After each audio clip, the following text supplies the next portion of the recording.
todos, amados hermanos, bendiciones. Bienvenidos una vez más a nuestro taller de estudio del Evangelio de Mateo. Es para mí un gusto poder estar con ustedes una vez más y poder saludarlos. Habíamos tomado algunos días de descanso, pero bueno, gracias a Dios ya estamos aquí. Había aprovechado este tiempo que no habíamos podido transmitir para visitar a mi familia en la localidad de Tatosca, Zacapoaxtla, Puebla, y tuve la oportunidad de estar con ellos, de saludarlos, de podernos ver, de poder platicar un poco de la palabra del Señor, y fue algo maravilloso, fue una bendición para mí en lo personal estar con ustedes. Igual referendo mi saludo a mi hermano Uriel, a mi hermana Carmen, a Fernando, a Toño, que espero que esté viendo este video. Hermano Toño, que el Señor te bendiga, que el Señor siempre esté contigo y te guarde. Bienvenido, Toño, a este video. Quiero mandar un saludo también a mi mamá, hermana Idulia, que el Señor le bendiga, que el Señor la fortalezca y la guarde siempre con su presencia.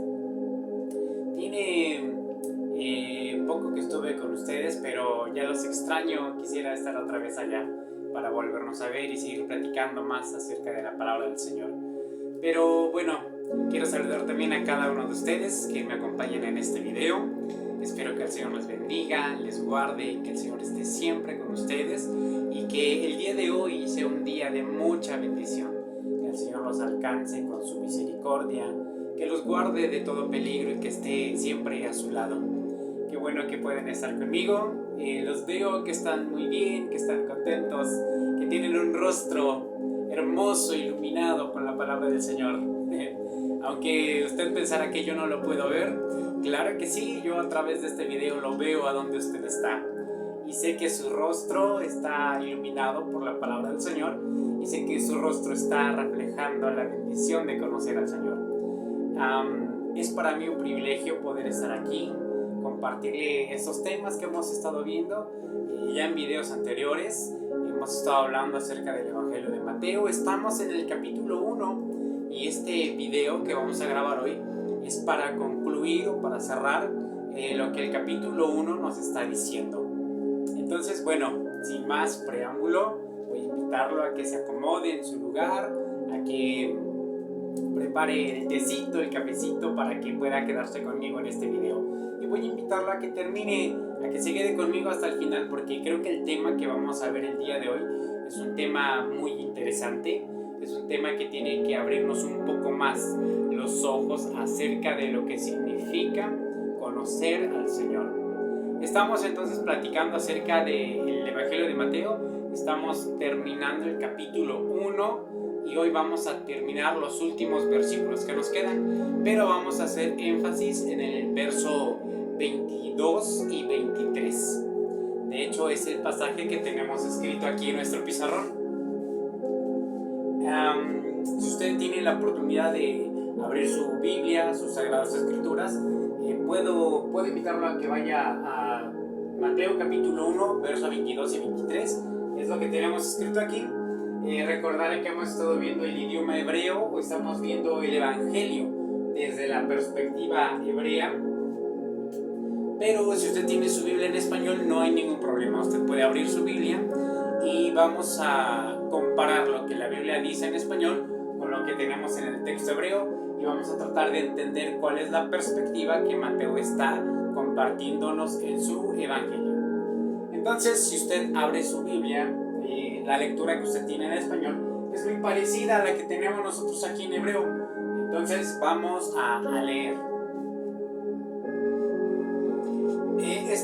La parte que tenemos arriba en el color oscuro, negro, es el verso 22. El verso 22 dice en hebreo, dice: Begol sot aida le malot Deva Hashem Asher Diber Beyat Anavi Lemor. Vuelvo a repetirlo para usted, para que vaya familiarizándose con la entonación del hebreo. Begol sot aida le malot Deva Hashem Asher Diber Beyat Anavi Lemor. La traducción dice: y todo esto Bekol Sot es y todo esto. Aita. Y todo esto vino a ser, o todo esto se cumplió. Todo esto llegó a ser. Bekol Sot Aita. Bekol Sot Aita. Todo esto vino a ser. Lemalot. Lemalot es una palabra, es un adverbio que se utiliza para referirse a estar completo o estar lleno. La raíz de la expresión lemalot es malé. Estas tres, malé, significa llenar a plenitud. Todo esto vino a ser para llenar a plenitud, para llenar completamente. Et devar Hashem, para llenar completamente lo que dijo el Señor. Et devar Hashem, lo que dijo el Señor. Asher diver beyad anabim, a través o por medio de las palabras en la mano del profeta que dijo. Y la parte de abajo es una referencia textual que está haciendo Mateo acerca de un pasaje de un profeta, específicamente es el profeta Yeshayahu o Isaías en español, y esta referencia la vamos a encontrar en el libro del profeta Isaías en el verso en el capítulo 7, en el verso 14. ¿Qué dice la lectura de este texto? Iner a alma ara beyoledet ben baikarat shimo Immanuel. Vuelvo a repetirlo. Ine alma ara beyoledet ben baikarat shimo Immanuel. La traducción, usted puede ir al pasaje de Mateo o puede ir a Isaías 7:14. La traducción dice Iner. Iner es como ve o mira. Iner es de la raíz ei. Cuando haces ei, mira, mira, mira con atención, presta atención. Iner. Además, Araj. Dice una joven, además, Araj. Una joven estará embarazada, Beyoledet ben, y dará a luz o concebirá o tendrá o parirá un hijo. Bekarat, y llamarás su nombre Immanuel. Con nosotros Dios es. Vuelvo a traducir. Mira con atención, una joven estará embarazada y dará a luz un hijo. Y llamará su nombre Immanuel. Vamos a empezar subrayando algunas palabras que son importantes que podamos traducir. La primera palabra importante que tenemos aquí es la palabra alma. Alma es una expresión que se traduce muy correctamente como la joven. La traducción que nosotros tenemos en la Septuaginta del hebreo al griego traduce esta palabra como partenos, que significa literalmente una virgen. Aunque el texto hebreo en el libro del profeta Isaías no hace de referencia muy enfática al concepto de virgen, que no había tenido contacto sexual con un hombre, porque hay otra palabra en el texto hebreo para específicamente una virgen, que sería en el caso del hebreo Betulá. Betulá se refiere a una persona, a una mujer que no ha tenido contacto sexual con un hombre. Entonces la palabra correcta para traducir alma en el texto del profeta es joven. La palabra alma se refiere a una doncella, a una muchachita muy joven, de entre 9 y 14 años de edad, y se traduce como joven en la idea de que alma significa alguien que ya estaba lista para desarrollar labores del hogar. De hecho, la palabra alma significa literalmente experimentar el yugo para el trabajo. Alma es alguien que experimenta o conoce la manera de trabajar dentro del hogar. Alma es una muchacha que ha alcanzado la madurez propia para contraer matrimonio. Esto es de repente un poco complicado de entender a nuestro pensar actual, porque para las personas que escribieron la escritura, una joven de entre 9, 10, 11, 12, 13, 14 años ya estaba lista para poder casarse, para contraer matrimonio, y generalmente esta época, este rango de edad estaba determinado porque la joven presentaba su primer flujo de sangre o su primera menstruación. Cuando eso ocurría, se le daba el título de alma porque ella estaba preparada para realizar labores domésticas como ama de casa. Y digo que de repente esto es un poco complicado de entender porque hoy nosotros no tenemos esa visión. Recordemos que hace 2000 años o 3000 años atrás, el promedio de vida de una persona era mucho más limitado que el de hoy. En la época de hace 2000 años, las personas llegaban a vivir en promedio 40, 45 años como máximo. Entonces necesitaban desarrollar más temprana la edad de casarse, de tener una familia. Entonces, por eso Alma es joven, era una joven que ya había alcanzado la madurez de cierta manera para poder contraer matrimonio y para poder desarrollar el cuidado doméstico de un hogar, y en esencia pues casarse, tener un esposo, tener hijos, contraer matrimonio. Pero esto era determinado por la presencia de su primera menstruación. Eso le daba el título de alma.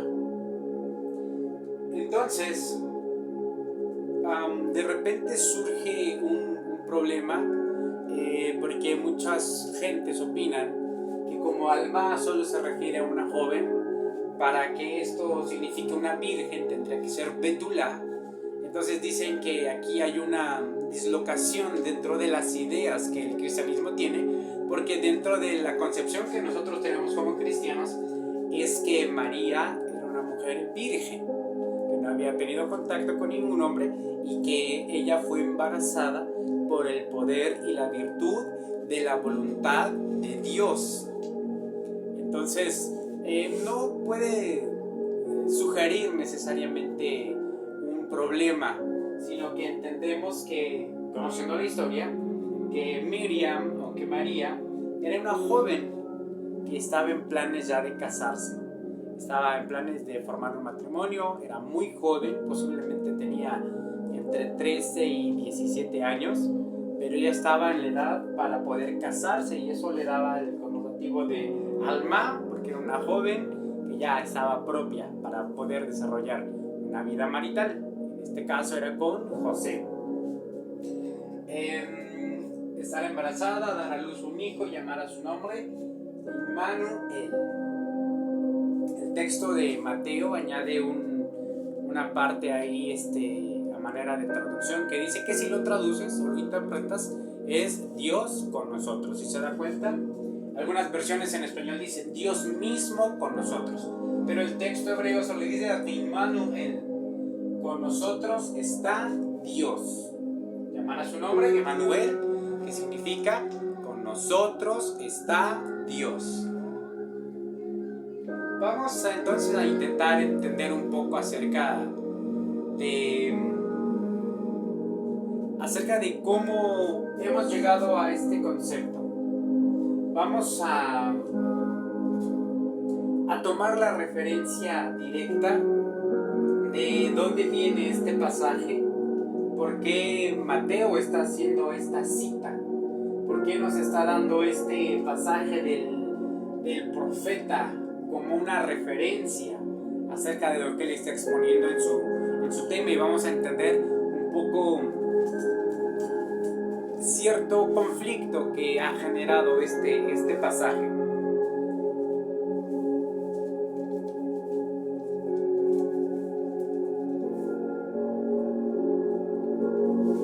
Para tratar de entender la referencia, la cita que tenemos aquí, necesitamos analizar la profecía de donde esta cita fue tomada. Entonces vamos a ir al libro del profeta Isaías en el capítulo 7, en el verso 14.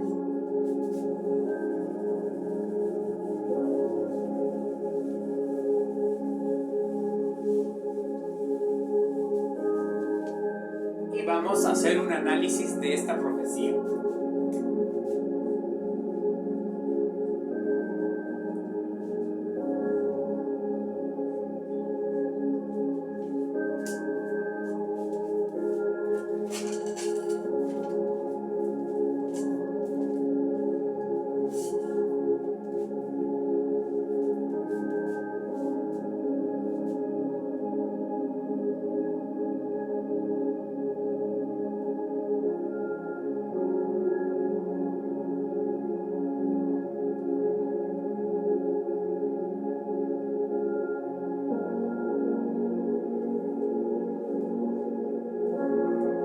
La lectura que tenemos en este texto, Isaías 7:14 en hebreo, es prácticamente la misma que tenemos en el Evangelio de Mateo.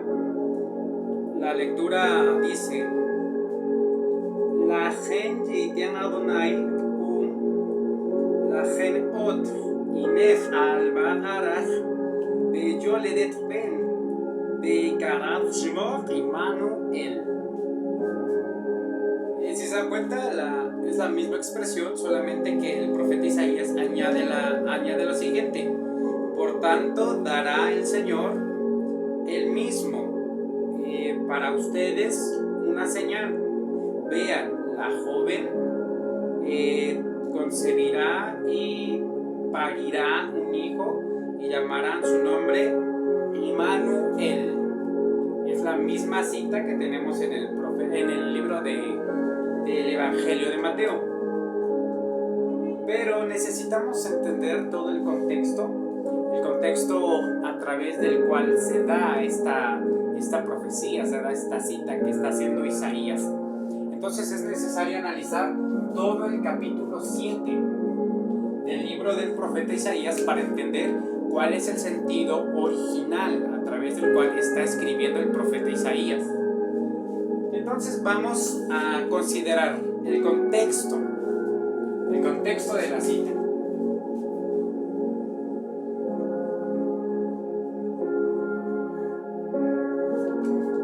¿Cuál es el contexto de la cita?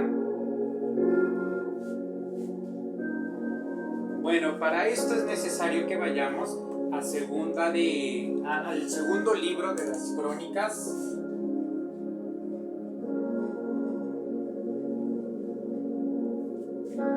En el capítulo 28,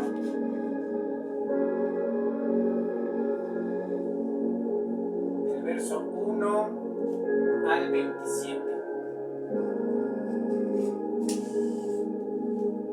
Y necesitamos repasar un poco la historia de los acontecimientos que están sucediendo alrededor del año 740 en la región de Israel.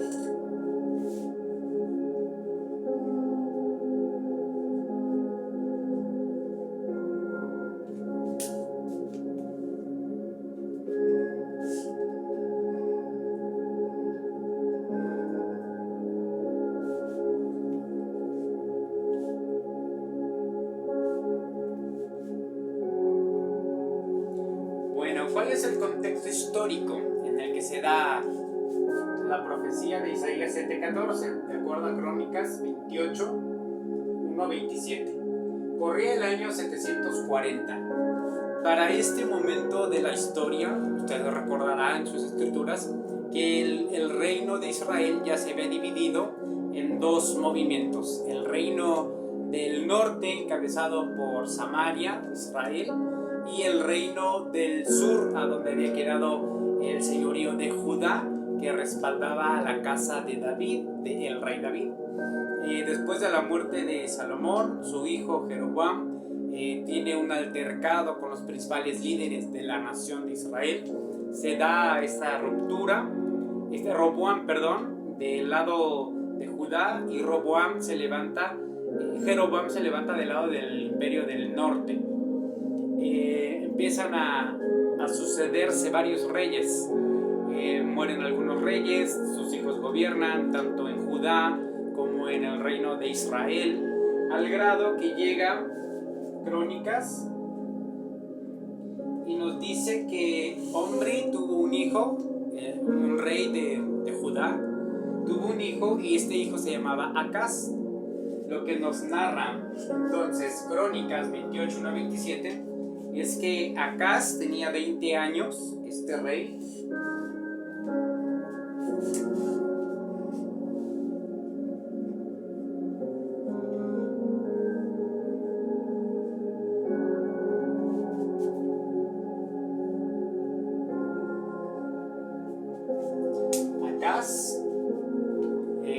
O Ahaz en el hebreo, era rey de Judá.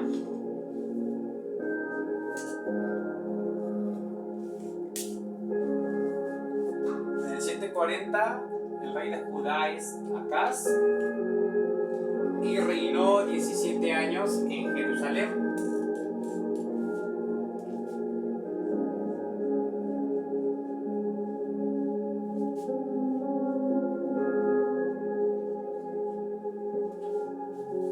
Pero la cita en Crónicas nos dice que este rey Acaz no hizo las cosas buenas que Dios demandaba a él como rey, sino que anduvo en un camino que no era agradable delante de Dios.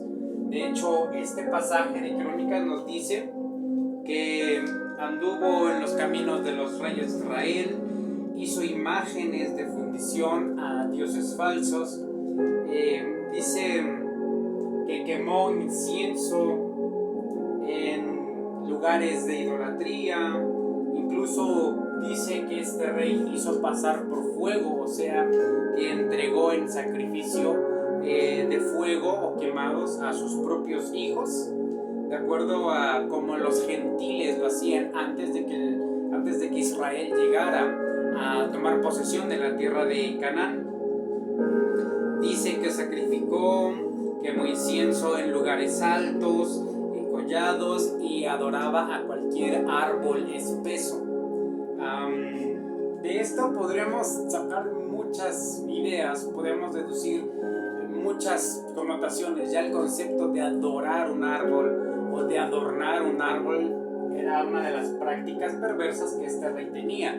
Entonces podríamos hacer muchos comentarios acerca de eso, pero en resumen vamos a decir que Acaz, el rey de Judá, fue un rey malo, un rey perverso que había abandonado completamente los caminos a través de los cuales había andado David, su tatarabuelo. Entonces encontramos la lectura en Crónicas 20, en el verso 5, que Dios entregó a este rey en mano de los sirios, y dice que los sirios lo atacaron y llevaron a mucha gente cautiva de Judá hacia Damasco. Y también el rey de Israel, en este asunto, durante el reinado de Acaz, el rey llamado Beca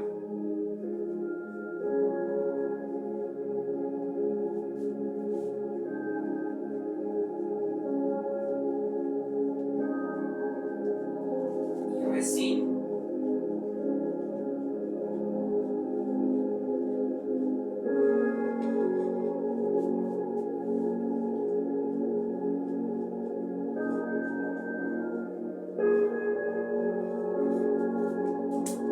estos dos verso 5 de Crónicas 28 dice que se levantaron contra Acaz, contra el rey de Judá, invadieron la región de Judá y se llevaron presos a muchas personas. De hecho, la escritura nos habla de 120,000 personas que fueron llevadas cautivas de Judá hacia el reino de Aram o de Siria. El rey Peca de Israel y el rey Resín se levantaron a pelear contra Acaz. Pero el texto que encontramos en Crónicas nos dice que fue castigo o fue el resultado de una vida de desobediencia que el rey Acaz había tenido.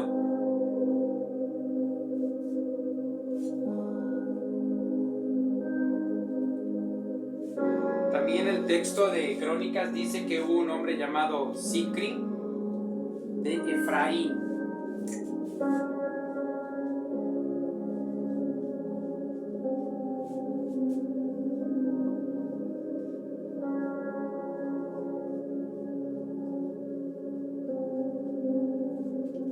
Que se levantó a pelear contra Acaz.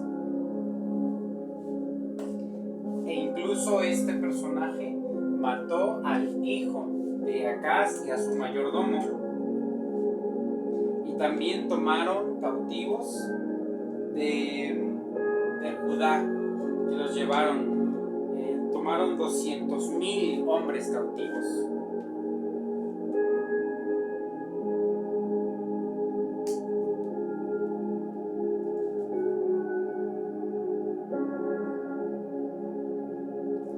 Si usted pudiera considerar la lectura de Crónicas 28, podría entender un poco más acerca de la historia de este rey, de cómo vivió, cuáles fueron las cosas que hizo, e incluso habla de la guerra que hubo entre Peca, Resín y Sicri contra el rey Acaz.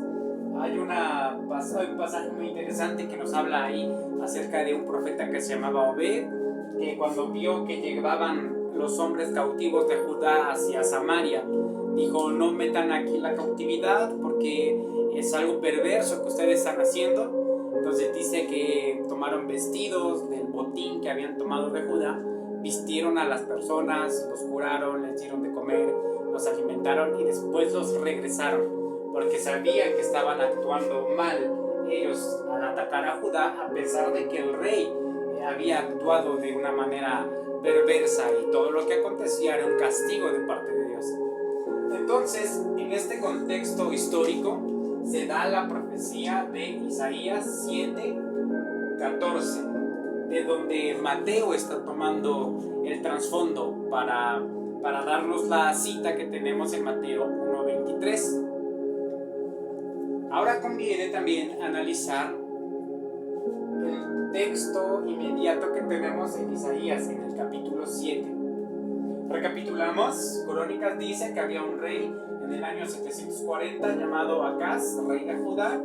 Es un hombre perverso, es un hombre que no sigue los caminos de Dios, y entonces Dios levanta a Peca, a Resín y a Sicri a pelear contra él para llevar cautiva a las personas que vivían en Judá. En ese contexto se levanta el profeta Isaías a hablar con Acaz, de acuerdo a lo que encontramos en el capítulo 7 de su libro.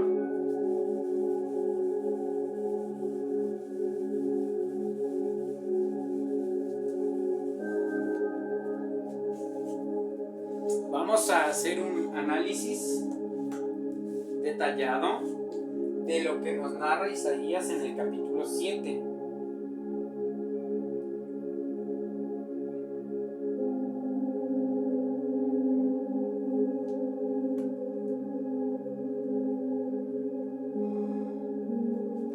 La lectura del profeta Isaías va muy ligada a lo que estábamos leyendo en Segunda de Crónicas, capítulo 28.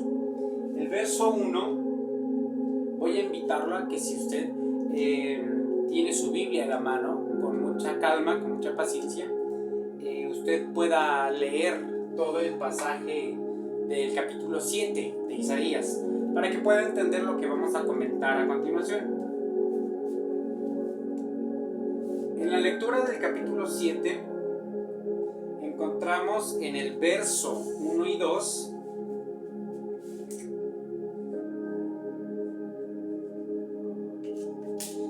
referencia que nos daba Crónicas. Dice: en los días de Acaz, hijo de Jotam, hijo de Usías, rey de Judá, Rezín, rey de Siria, y Peca, hijo de Remalías, rey de Israel, subieron a Jerusalén para combatirla, mas no la pudieron tomar. Este pasaje está ligado a Crónicas 28, y aunque el profeta aquí dice que no pudieron tomar la ciudad de Judá, o el reino de Judá, vemos que Crónicas nos dice que sí llegaron a atacar la ciudad e incluso se llevaron 120,000 hombres judíos como esclavos hacia Samaria. Entonces el verso 1-2 nos da el contexto histórico y nos dice que esta noticia de que Peca y que Rezín estaban por atacar Judá llegó a la casa de David, y dice el verso 2 que se estremeció el corazón de los judíos, del rey, porque sabían que eran dos reyes fuertes, eran dos reyes poderosos, con un ejército numeroso. Y entonces dice que su corazón llegó a estremecerse.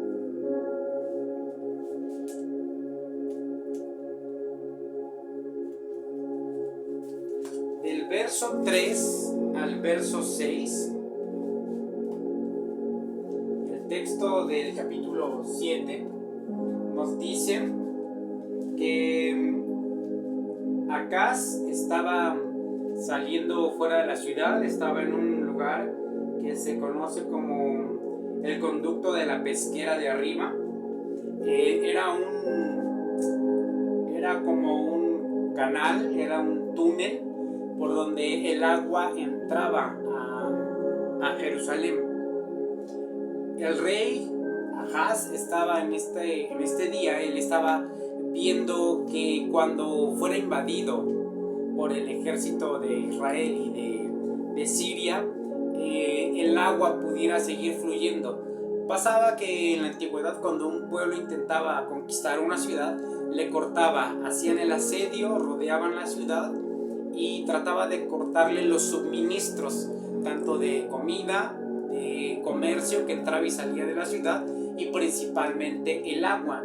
Entonces Acaz estaba tratando de cerciorarse de que el agua no faltara en la ciudad para tratar de resistir más tiempo el asedio.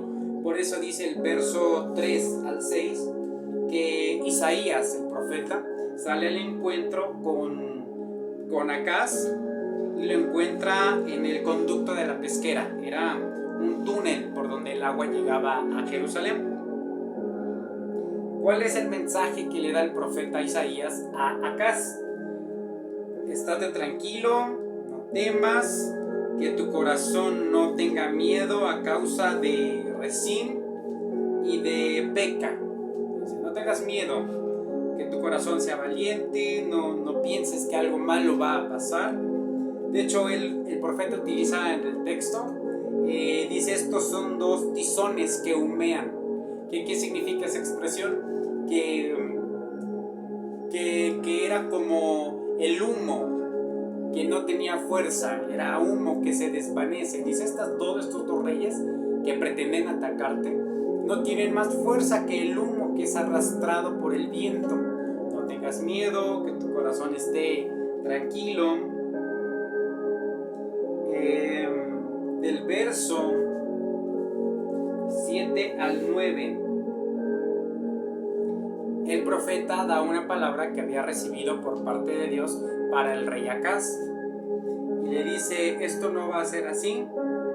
Dice: la cabeza de Siria es Damasco, la cabeza de Damasco Rezín, y dentro de 65 años Efraín será quebrantado y nunca más será pueblo. La cabeza de Efraín será Samaria, y Samaria tiene como cabeza o líder al hijo de Remalías, y si tú no crees, no vas a permanecer. ¿Qué le estaba diciendo el profeta al rey Acaz? Estaba diciendo: aunque ellos han planeado hacer mal y conquistar y dividir las posesiones de Judá y a las personas entre ellos, dice: esto no va a acontecer, sino que en 65 años estos reyes, estos reinos van a desaparecer completamente. Y entonces en el verso 10 encontramos la referencia que hace el profeta diciéndole al rey Acaz: para que tú estés seguro que lo que yo te estoy diciendo es verdad, que estos reyes no van a conquistar la tierra, que estos reyes en 65 años van a desaparecer, pide una señal, pide algo que quieras tú que Dios haga, ya sea aquí en la tierra o en el cielo. Pide una señal para que tu corazón esté confiado que Dios realmente va a respaldar su palabra. El verso 12 nos dice que este rey Acaz se negó a pedir una señal, denotando así que él no tenía suficiente confianza en el Señor. Él solo veía la invasión que estaba próxima, que los reyes ya habían determinado matarlo a él, poner a otro rey en su lugar y llevarse las posesiones de la tierra. Entonces viene el verso 14. Dice: por tanto el Señor mismo les dará una señal, y aquí una joven concebirá y dará a luz un hijo y llamará su nombre Emmanuel. Emmanuel significa con nosotros está Dios. El verso 15: comerá manteca y miel hasta que sepa desechar lo bueno y escoger lo malo, porque antes que el niño sepa desechar lo bueno y escoger lo malo, la tierra que tú aborreces será dejada de sus dos reyes.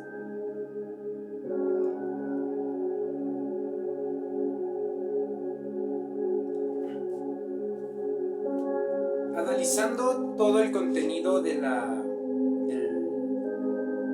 pasaje de Isaías, en el capítulo 7, podemos cerrar el verso 15 y 16, porque son complementos del verso 14.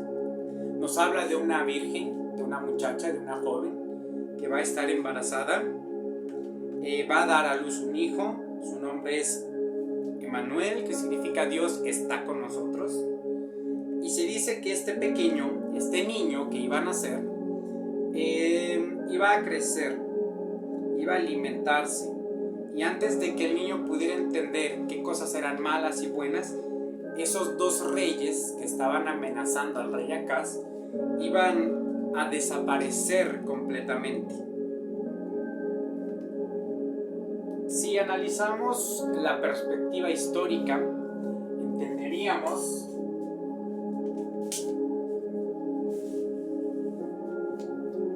que en el año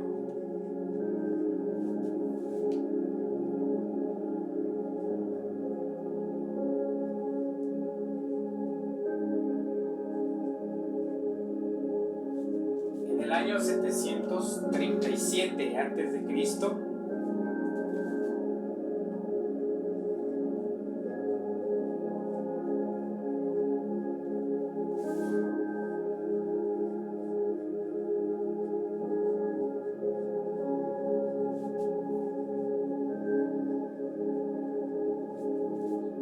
en el año 737 antes de Cristo, Siria fue destruida por Asiria. Es decir, solo pasaron 3 años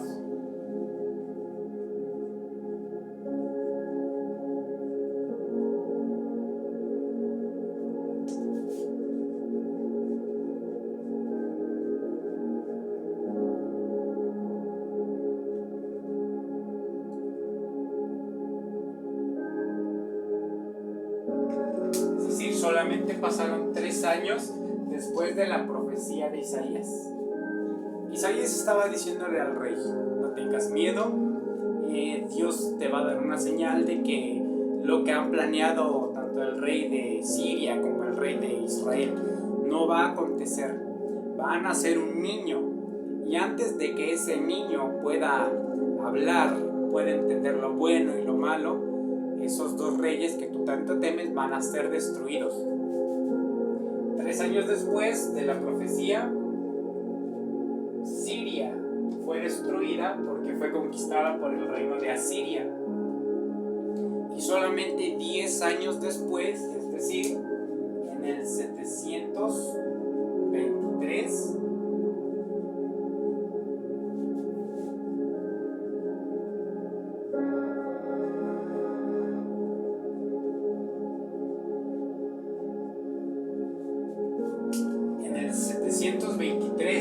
solamente 10 años después de la profecía de Isaías, Israel desapareció y dejó de ser un pueblo, porque así lo dice Isaías a través de su profecía. Dijo: en 65 años Israel va a dejar de ser nación. Entonces, entendiendo el contexto en que nos habla Isaías, es una palabra dada específicamente para el rey Acaz, debido a la invasión de Siria e Israel. La profecía se cumplió alrededor de este año. Ese niño que había nacido tenía aproximadamente 3 años de edad, porque la profecía de Isaías fue en el año 740. Solo 3 años después, Siria es destruida por Asiria, y en el 723 Israel o Efraín desapareció.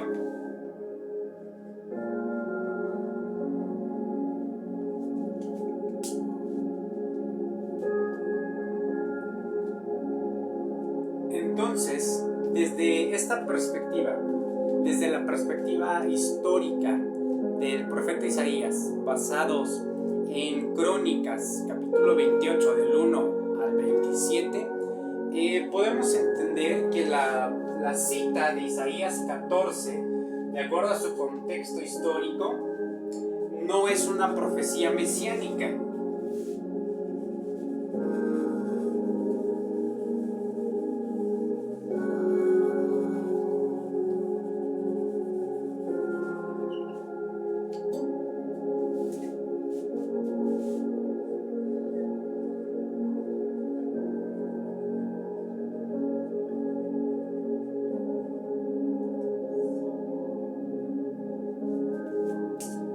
Isaías 7:14 no es una profecía mesiánica.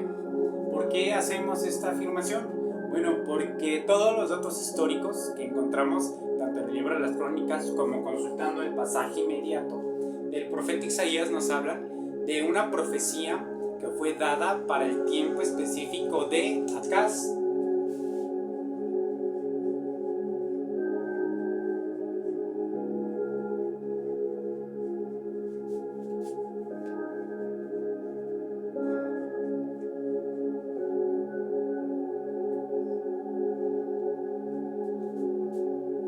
Fue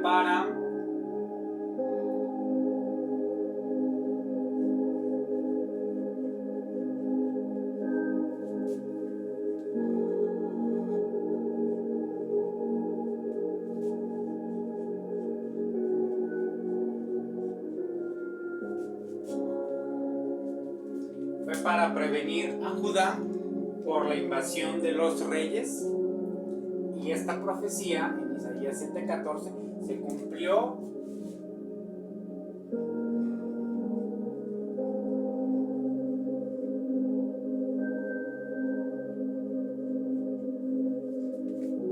en el mismo momento o muy poco tiempo después de que el profeta entregó esta profecía.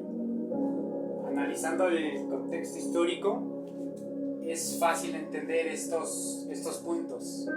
Era especialmente para Acaz, era para prevenir a Judá de la invasión, y se cumplió muy poco tiempo después. Respecto de quién es esta mujer que tiene un hijo llamado Emanuel, ha habido muchas teorías, se ha teorizado demasiado acerca de esto. Algunos autores, algunos pensadores judíos sugieren que era una de las esposas que el rey Acaz tenía, y que ella resultó embarazarse y tuvo un hijo que se llamaba Emanuel, que fue como una señal, una promesa que Dios le dio a Acaz acerca de que él y toda su casa iba a ser librada de la invasión que estos reyes estaban planeando contra la ciudad. Otra postura sugiere que esta joven, Alma, era la segunda esposa del profeta Isaías. Entonces él se casó nuevamente con una joven y esta joven le dio a luz un hijo al profeta y el profeta le puso por nombre Emanuel. Si recordara el pasaje de Isaías muy comúnmente toma la figura de sus hijos, específicamente de sus nombres, para dar una enseñanza al pueblo de Israel. Incluso en este mismo pasaje, Shear Hasub, el nombre de un hijo de Isaías, que sirve también como acompañante de Isaías cuando habla con Acaz.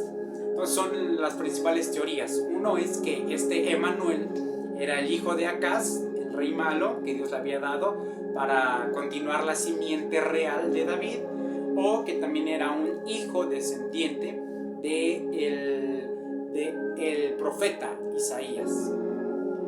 Entonces se ha teorizado mucho acerca de esto, pero es difícil poder definir exactamente quién fue este niño, cuál fue su historia, a dónde creció, quién era exactamente su madre, porque el texto no lo dice. Solo dice que una joven, pero no da más detalles, si era esposa del profeta o era esposa del rey. Pero bueno, no nos vamos a detener tanto en ello. La pregunta entonces es la siguiente. Si Isaías 7:14 no es una profecía mesiánica, sino que es dada específicamente para Acaz, para prevenir a Judá de la invasión, y esta se cumplió muy poco tiempo después de que habló el profeta, ¿por qué entonces Mateo considera que esta profecía habla del nacimiento de Jesús de Nazaret, casi 740 años después?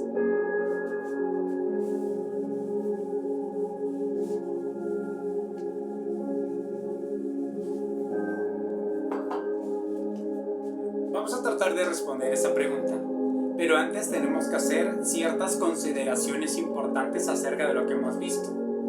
Ya vimos que el contexto histórico de la profecía de Isaías capítulo 7 habla del momento específico para Acaz, la invasión de Siria e Israel al mando de Rezín y Peca contra el rey Acaz.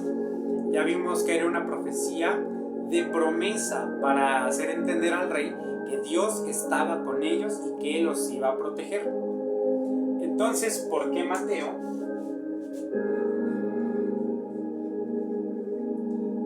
en el capítulo 1, en el verso 22 y 23, ¿por qué Mateo dice que es una profecía mesiánica? Si acabamos de considerar que de hecho Isaías 7:14 no es una profecía dada hacia el futuro, sino que tuvo su cumplimiento inmediato.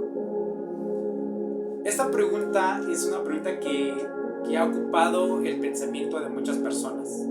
Considerando los datos que nosotros acabamos de ver, mucha gente dentro de muchas ideologías llega a la siguiente conclusión.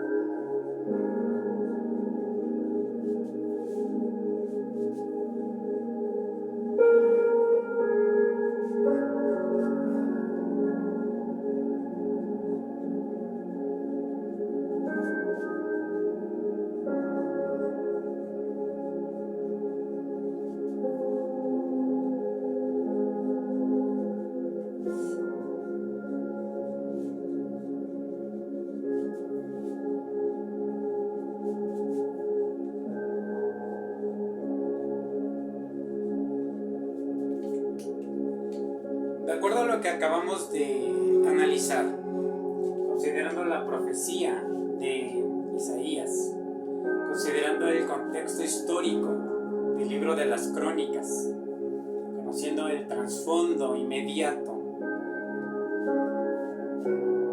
algunas personas específicamente dentro del pensamiento judaico, toman las siguientes definiciones, las siguientes ideas de lo que representa Mateo 1, 22 y 23.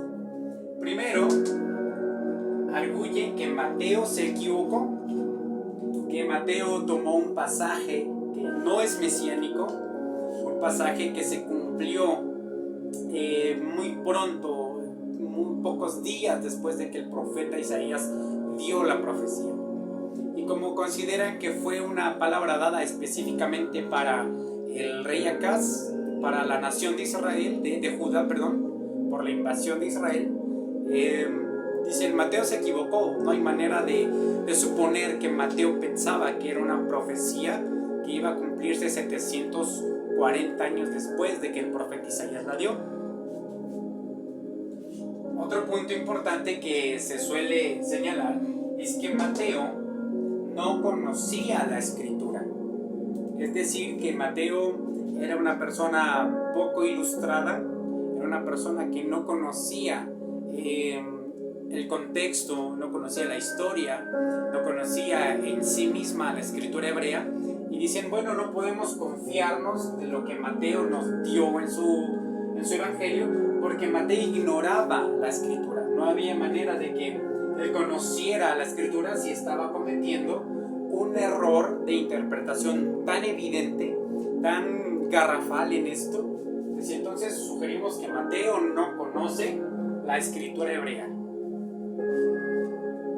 Otro punto que suele señalarse en este caso es que Mateo miente, que Mateo trató de formar una teología y que buscó puntos donde la gente no conocía o gente que no estaba informada, y trató de meterles un cuento que él se inventó, y entonces lo hacía de forma muy deliberada para poder engañar a las personas.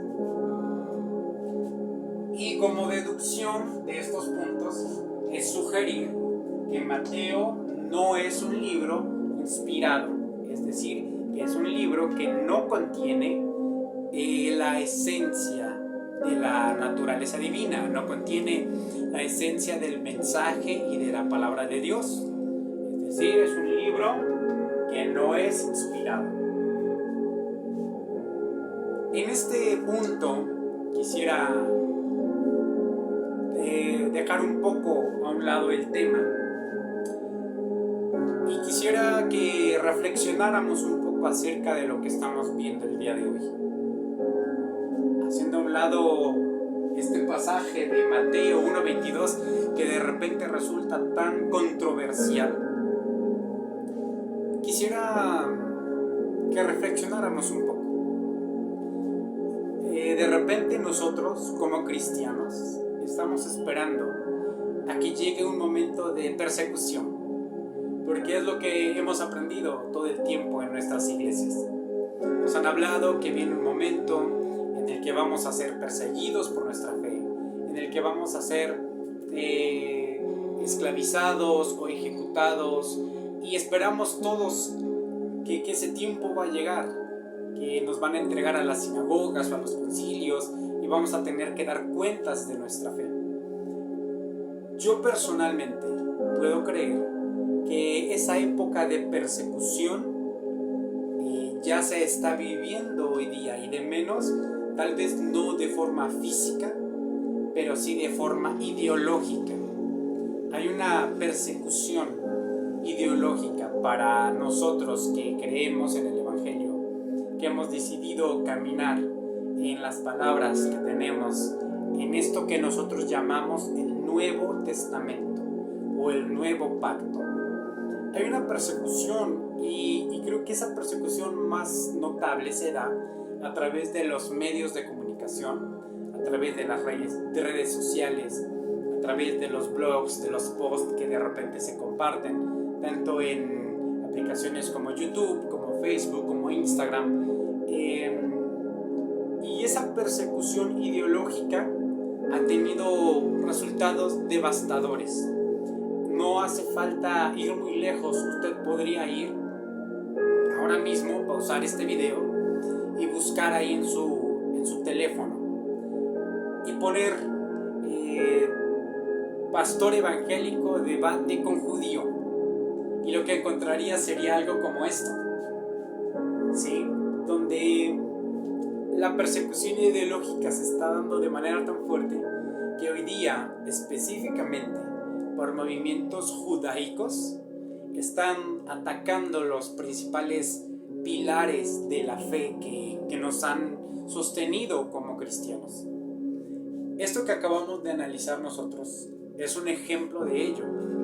Cuando un judío dice, Isaías 7:14, no es un tema mesiánico, Mateo se equivocó, Mateo está mal, Mateo no es inspirado, Mateo nos está engañando. Usted debe ser consciente que la cantidad de personas o cristianos poco informados o cristianos con no tanta información han caído en ese tipo de pensamientos, en ese tipo de ideas, y dicen, sí es cierto, considero esto, el contexto, la historia, y me doy cuenta que Mateo está mal, que Mateo se equivocó. Y usted puede ver ese tipo de canales, ese tipo de contenidos, y se va a dar cuenta que son miles y decenas de personas que están siguiendo ese tipo de ideologías.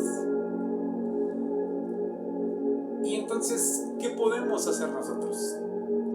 Primero, si alguno de ustedes es pastor, es líder de congregación, lo primero que podemos hacer es prepararnos más, es acercarnos más al conocimiento de la palabra del Señor, porque aquí nos enfrentamos a un tema complicado, nos enfrentamos a un tema que no es fácil de poder explicar. Yo he tenido contacto con muchos pastores, con muchos líderes de congregación, y cuando yo les comparto la idea de prepararse, de formarse más, de seguir estudiando, he escuchado con mucha decepción que muchos de ellos dicen, no me es necesario, no me hace falta, con lo que sé es más que suficiente, es solo esto y no necesito más. He platicado con personas acerca de los temas del hebreo, del contexto histórico, del griego, de seguirse formando, y tristemente muchos de ellos me han dicho, es que la Biblia en español se lee súper bien, no hay nada más que poder entender, no hay nada más que poder seguir estudiando. Y creo que cuando llegamos a este tipo de cuestiones, cuando nos damos cuenta que estos pasajes están como sacados de su contexto y están metidos a otra idea, entonces, ¿cómo explicar esto? ¿Cómo dar una respuesta a lo que estamos viendo hoy?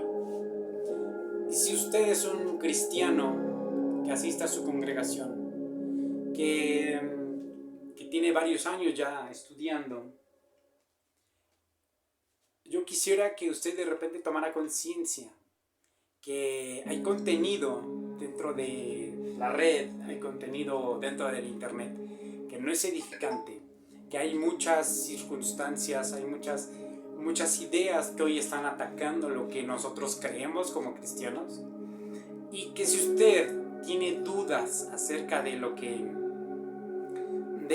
está viendo en su teléfono, es su responsabilidad, primero que nada, acercarse a la palabra de Dios, acercarse a lo que la Escritura nos dice en la Biblia, a poner su fe y su confianza en Dios, y después poder acercarse con la confianza a sus líderes, a sus pastores, y cuestionarlos acerca de este tipo de circunstancias, acerca de este tipo de contenidos.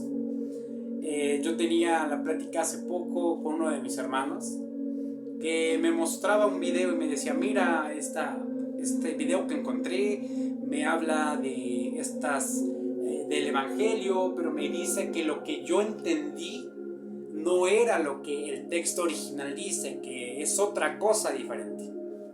Vimos el video, lo analizamos, fuimos a la escritura, estudiamos lo que el texto dice y nos dimos cuenta que la persona que realizó el video estaba torciendo el mensaje de la palabra de Dios. Y estaba dándole un sentido completamente distinto a lo que el texto realmente dice.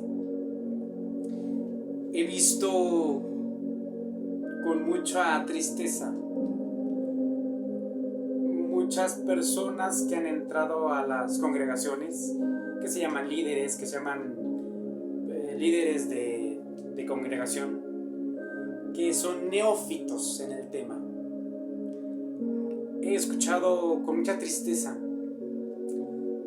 mucha gente que desde un púlpito enseña cosas que no están dentro de la palabra de Dios.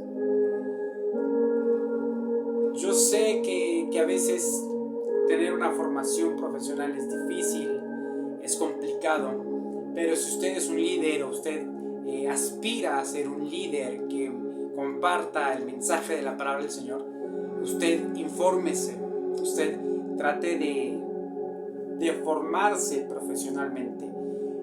No va a haber mejor bendición que usted pueda conocer el mensaje de la palabra de Dios, que usted vaya a una escuela, que usted vaya a una universidad, que se forme, que tome un curso, un taller, que sea formado, porque creo que los principales problemas que tenemos nosotros en la congregación, en las congregaciones, es que la gente que nos enseña o que nos predica no tiene un nivel profesional. Allá en el mundo, específicamente dentro de la ideología judaica, de los pastores, de los líderes, siempre se les toma a que no tienen una formación plena. Como cristianos en el mundo nos consideran ignorantes, que solo creemos las cosas que alguien viene y nos cuenta y que no tenemos un criterio propio para entenderlo. Si usted es pastor, si usted es líder, si usted ya hizo un curso para enseñar, usted aspire a terminar una licenciatura. Si usted ya tiene una licenciatura, aspire a realizar una maestría. Si usted ya tiene una maestría, aspire a tener un doctorado, porque no habría mejor bendición que usted ponga su vida para conocer el mensaje de la palabra del Señor. Y si usted es de las personas que considera que eso no es tan importante, hoy tenemos un problema grave en este video. Mateo nos está dando una referencia de un texto que no es mesiánico, que estaba dado para un rey específicamente, Acaz, para un periodo muy específico que se cumplió solo 3 años después de que la profecía fue dada. ¿Cómo resolvemos este paradigma? ¿Cómo resolvemos este enfoque? Este es uno de los argumentos principales que los movimientos judaicos establecen para quitarle el mérito a la escritura. Sus puntos son: Mateo se equivocó, Mateo no conocía la escritura, Mateo nos está engañando, o que Mateo no es inspirado. Voy a dejarle unos segundos para que usted reflexione. ¿Cómo llegamos a este punto?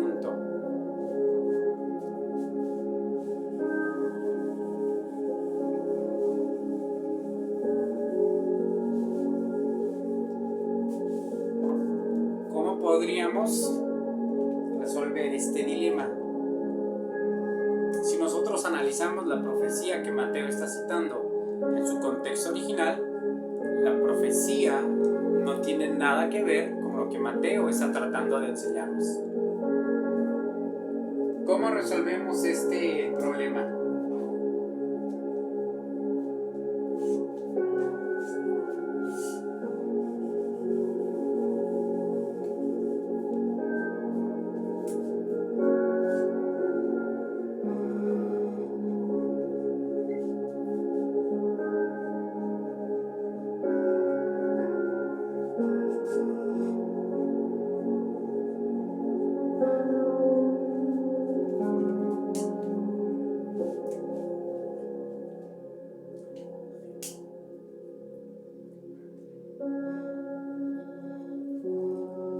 Vamos a resolverlo conociendo el género literario de Mateo. ¿Ok? Bueno, ¿a qué género literario pertenece el Evangelio de Mateo? Su género es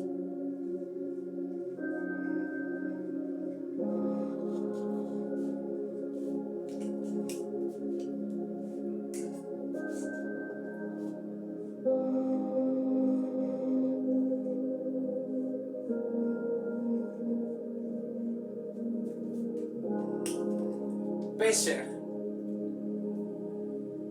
¿Qué es un Pesher? Primero que nada vamos a hablar que el género literario de Mateo es un Pesher, que es un género que no está vigente actualmente.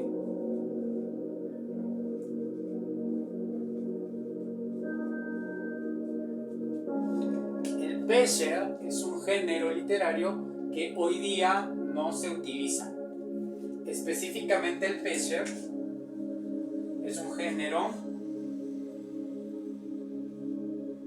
de la literatura sacra hebrea.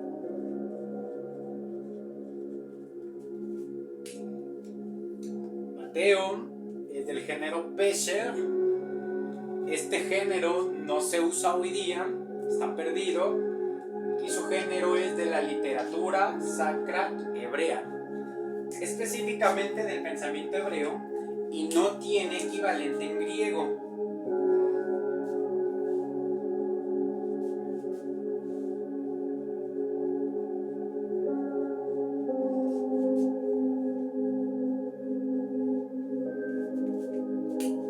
No tiene equivalente griego. El Pesher es un género literario que no se usa, es literatura sacra hebrea, no tiene equivalente griego. Es decir, este Pesher no tiene equivalente en otro tipo de pensamiento que no sea el hebreo. Dentro del pensamiento griego, dentro de las figuras literarias, tenemos parábolas, tenemos sinécdoques, tenemos prosopopeyas, tenemos metáforas, tenemos comparaciones, tenemos similes, tenemos muchos tipos de géneros literarios. Pero el Pesher es un tipo de literatura que solamente predomina en el pensamiento hebreo. No hay una perspectiva griega que pueda ser equivalente a. Entonces, cuando nosotros vemos a Mateo, no podemos verlo o catalogarlo dentro de algún tipo de pensamiento griego o de algún tipo de literatura griega. Eso traería como consecuencia que nosotros cayéramos en este conflicto de que si vamos al contexto original del profeta Isaías, nos damos cuenta que no hay ninguna relación entre lo que Isaías decía en el 7:14 de su libro a lo que dice Mateo en el capítulo 1, en el verso 22 y 23, porque lo veríamos desde la perspectiva griega, donde no tiene equivalente. Pero si consideramos que Mateo es un Pesher, sabríamos que es una literatura sacra hebrea, y entonces ahí toma todo el sentido de lo que Mateo está tratando de explicarnos. Este video no es una respuesta a las personas judaicas que dicen que Mateo está equivocado, que Mateo es falso, sino que es una respuesta a las personas cristianas que han llegado a este tipo de resoluciones. No podemos entender a Mateo desde la perspectiva griega. Es necesario entender a Mateo desde la perspectiva hebrea, porque ahí toma todo el sentido de lo que Mateo está tratando de decirnos. Vamos a definir qué es un Pesher.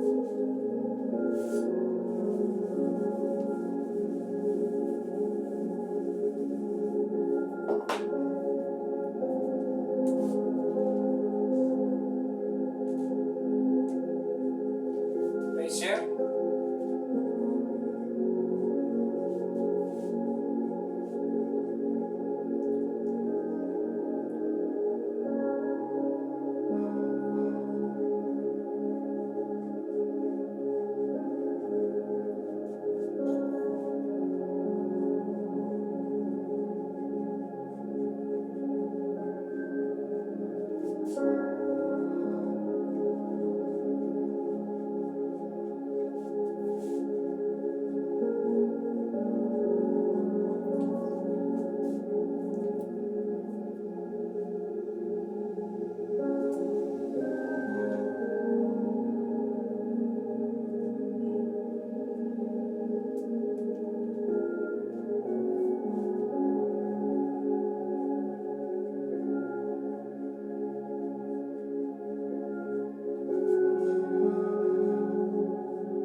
es el Pesher?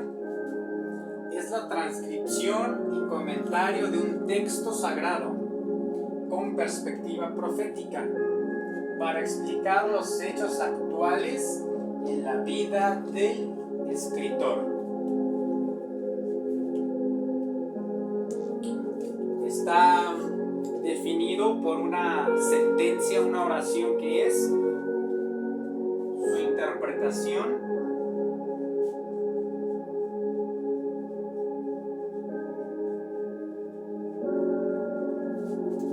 es.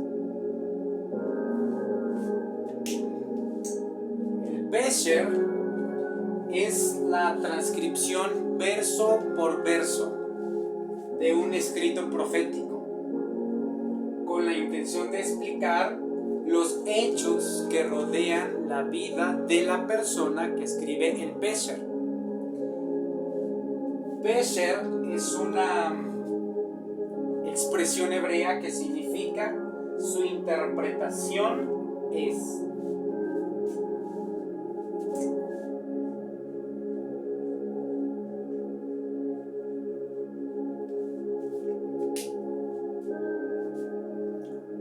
¿A qué nos referimos cuando hablamos de un Pesher? De varios años para acá yo he tenido la oportunidad de estudiar uno de estos escritos titulado Pesher Habacuc, que es la transcripción verso por verso del escrito del profeta Habacuc, uno de los profetas, de los 12 profetas menores que tenemos en la escritura. Este Pesher es uno de los rollos que se encontraron en las cuevas de Qumran, en una de las 7 cuevas, me parece que es la 1B. Este rollo fue escrito por una de las personas que pertenecía a la comunidad de Qumran, y este Pesher es la transcripción verso por verso de lo que escribió el profeta Habacuc en el año 860 aproximadamente. Pero el Pesher es el comentario, que se traduce como su interpretación es. Eso significa Pesher.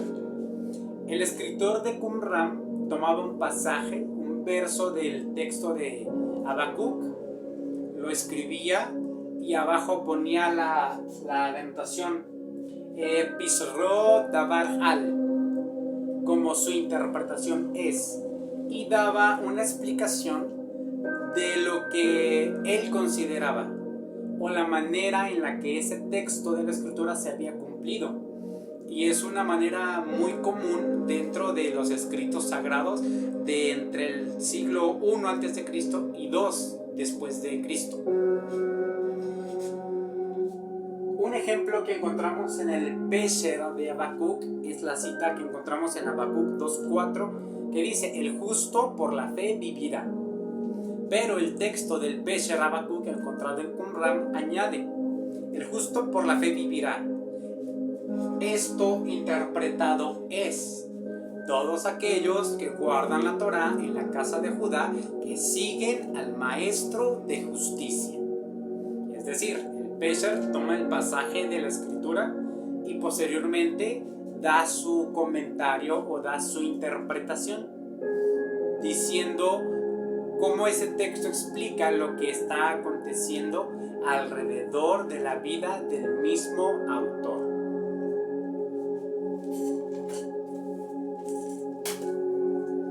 ¿Dónde encontramos la palabra Pesher en la escritura? Lo encontramos en Eclesiastés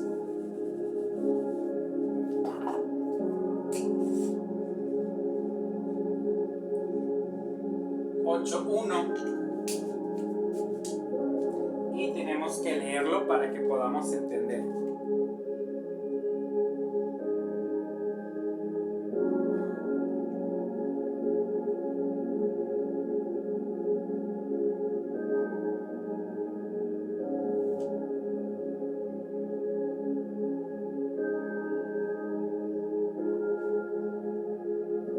Usted puede ir a su cita en español. La cita de Eclesiastés 8:1 nos habla del Pesher.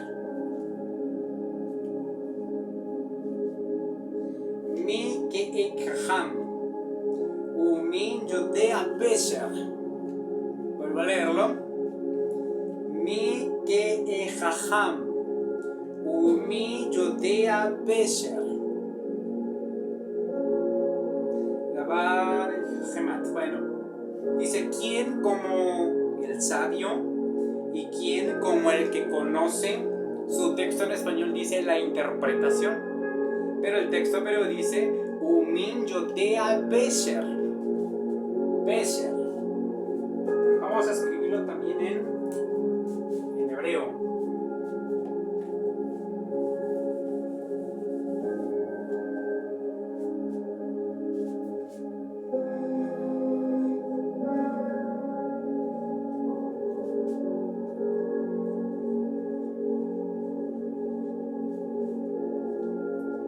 ¿Quién como el sabio? ¿Quién como el que conoce la interpretación?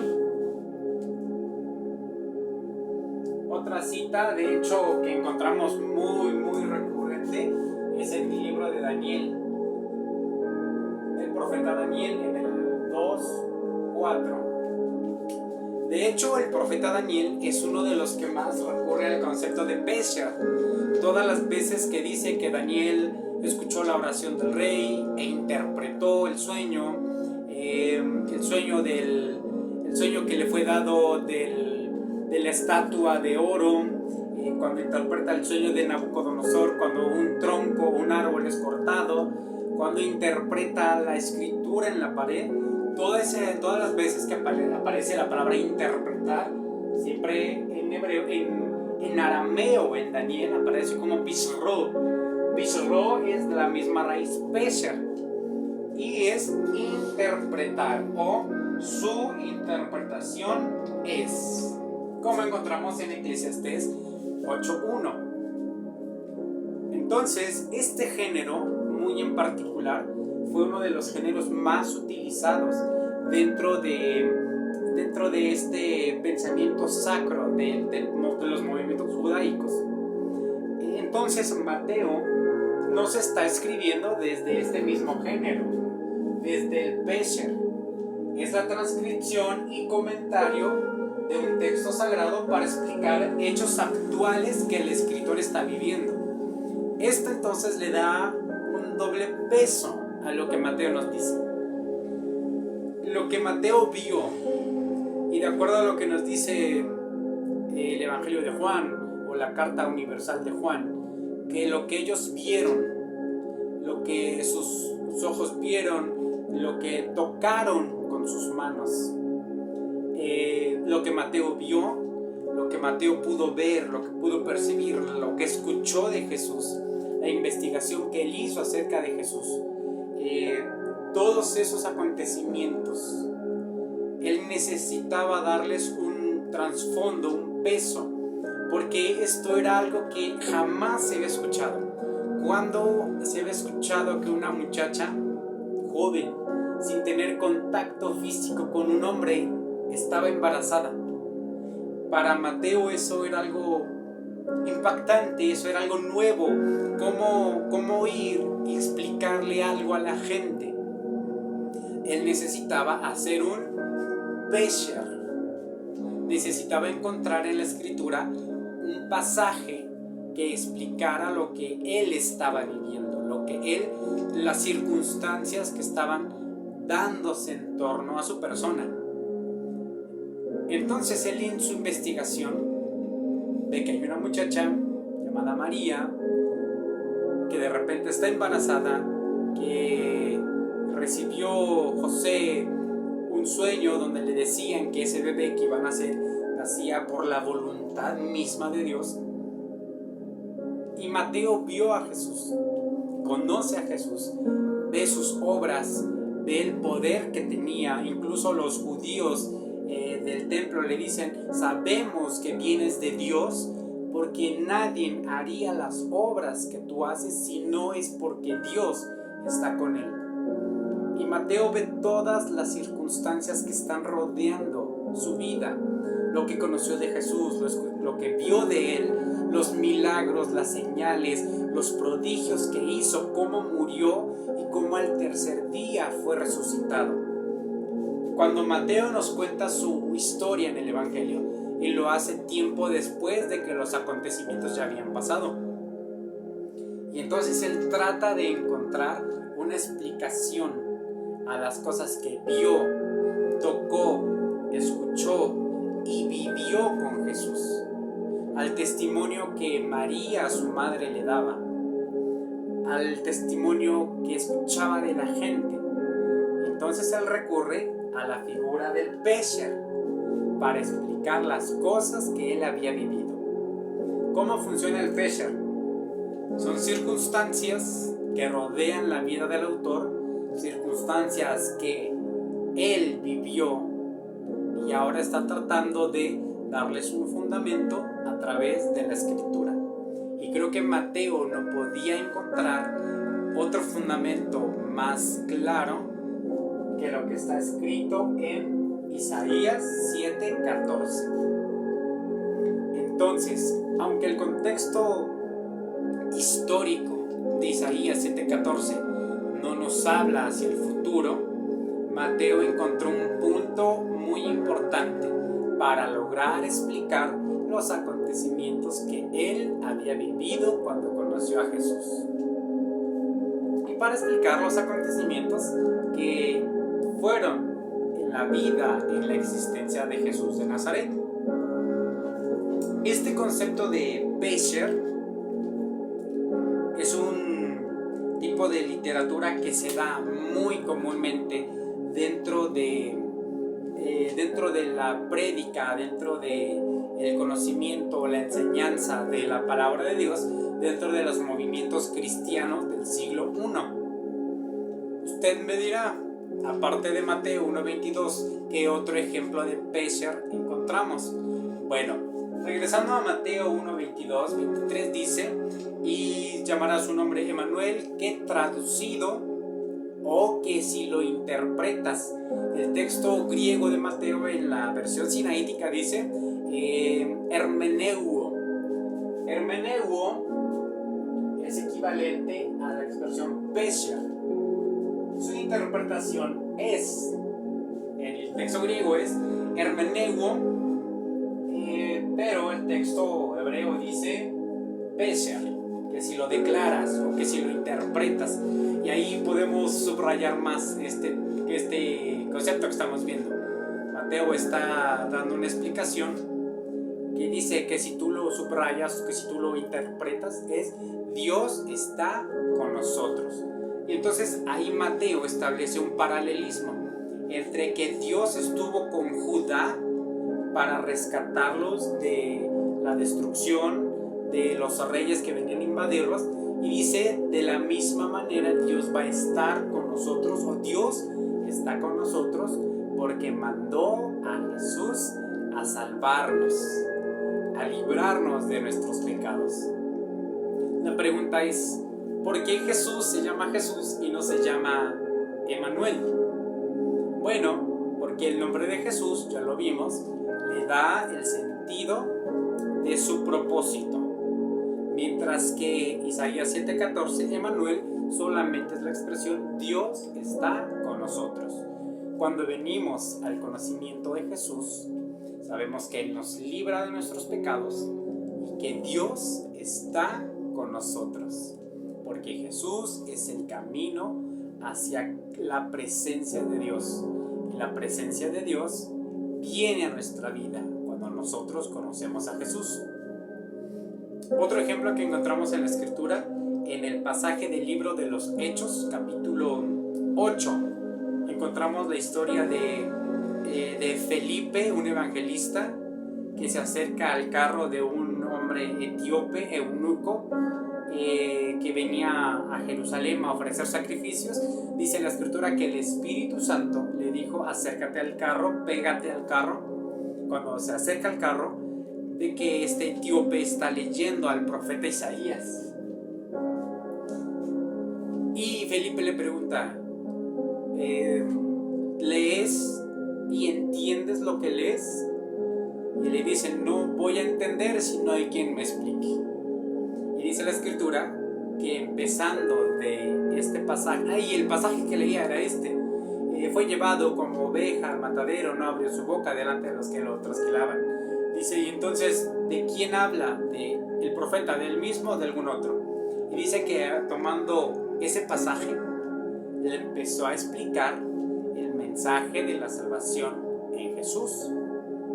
Si nosotros analizáramos Isaías 53 desde su contexto histórico, nos daríamos cuenta que Isaías 53 efectivamente no habla de un Mesías sufriente.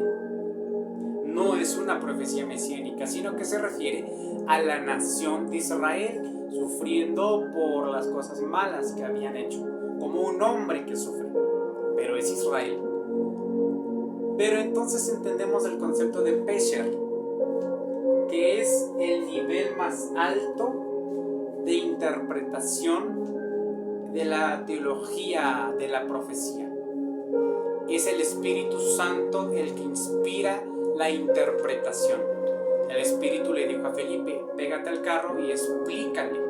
Y tomando este pasaje de Isaías 53, empieza a darle el mensaje de la salvación que hay en Jesús. Y entonces Felipe hace un pesher, hace un comentario. En el verso 22 de Mateo dice, y esto aconteció para que llegara a la plenitud.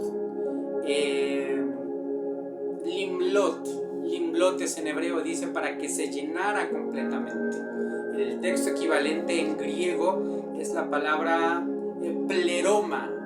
Pleroma dice para que llenara completamente la expresión. Felipe hace el pesher de Isaías 53 porque ese pasaje cumple completamente con la descripción de la vida, la obra, la muerte y la resurrección y la misión de Jesús que vino a hacer aquí en la tierra.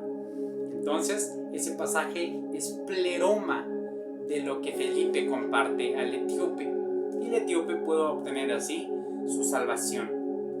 Hay muchos pasajes en la Escritura.